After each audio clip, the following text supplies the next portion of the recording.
मलाई नजर लगाए लगाउनुहोस्, नलगाए नलगाउनुहोस्, तर मसँग प्रेम नगर्नुहोस्।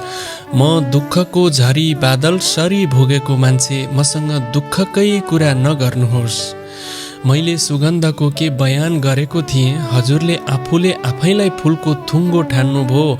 म समुद्रको गहिराईमा डुबेको मान्छे मैसाप, हजुरले त जाब कुवाको पानी ठान्नुभयो। पानीमा डुबेको भए समाचार बन्थ्यो होला, यहाँ प्रेममा डुबेको छु र पो कविता बन्दैछ। यो प्रेमको सागरमा डुबेको कुरा हो मैसाप, हजुरको मनले फेरि किन कुवा र पानी भन्दैछ। त्यसैले प्रेम उसैसँग गर्नुहोस् जसले प्रेमको अर्थ बुझेको हुन्छ, नत्र रुन त मान्छे खुसीमा पनि रुन्छ, पीडामा पनि रुन्छ। त्यहाँ फरक त हेर्नुहोस्, आकाश र पातलको हुन्छ।